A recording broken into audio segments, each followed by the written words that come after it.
علماء کرام کو شیطان کا پیروکار بتانا یہ علماء کرام کی صریح طور پر توہین و تحقیر ہے، اور علماء کرام کی تحقیر ازراہ علم کفر ہے۔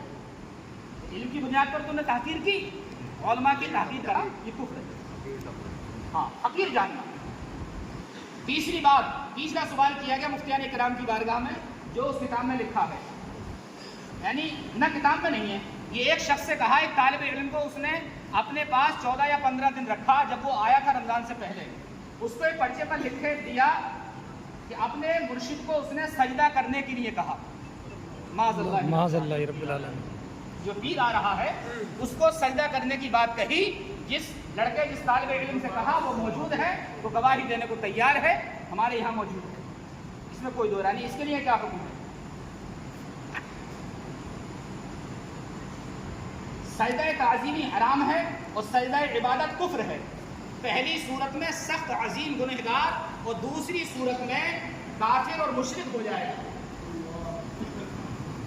بھائی سجدہ تعظیمی یہ حرام ہے، اور عبادت کی طرف سے اگر سجدہ کرتا ہے تو غیر اللہ کو سجدہ کرنا یہ کفر ہے۔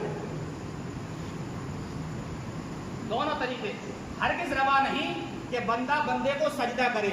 ارشاد باری تعالیٰ ہے لا تشرک باللہ ان الشرک لظلم عظیم، جس نے اللہ تعالیٰ کے ساتھ کسی کو شریک ٹھہرایا اس نے گناہ عظیم کیا، وہ سب سے بڑا مشرک اور سب سے بڑا گنہگار ہے۔ مفتیان کرام کی بارگاہ میں چوتھا اور پانچواں سوال کیا گیا، انہوں نے اپنی کتاب میں لکھا، یہ سوال کتاب سے نقل کیے گئے، اپنے پیر و مرشد کے لیے شاہ کونین جیسا الفاظ استعمال کیا، معاذ اللہ۔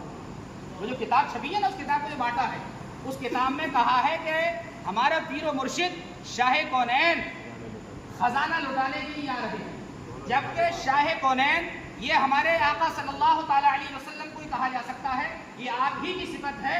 رسول کائنات صلی اللہ تعالیٰ علیہ وسلم کے سوا یہ الفاظ کسی ولی، کسی قطب ابدال کے لیے استعمال نہیں کیا جا سکتا۔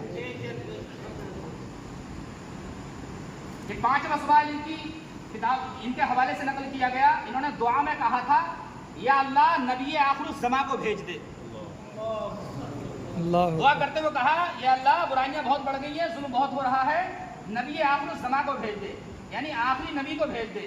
روانہ کے ایک شخص نے اس بات کو سنا اور اس بات پر ان کو ٹوکا، اور یہ روانہ کا کوئی عام شخص نہیں، اس وقت چھپایا گیا تھا، خالی روانہ کہہ کے لکھا گیا تھا، لیکن اس بات کی تصدیق حضرت کی موجودگی میں تمام اساتذہ سیفنی کے مدرسے کی موجودگی میں یہ اس شخص نے کہا جن کا نام ایوب ہے، جس کی شادی کی خوشی میں یہ پروگرام ہو رہا وہ ہونے والا اس کا سسر ہے، انہوں نے تائید کی کہ ہاں میرے سامنے یہ بات کہی تھی کہ اللہ نبی آخر الزماں کو بھیج دے۔ کہ مطلب اس کا یہ ہوا کہ ان کا خاتم النبیین پر بھی یقین نہیں ہے۔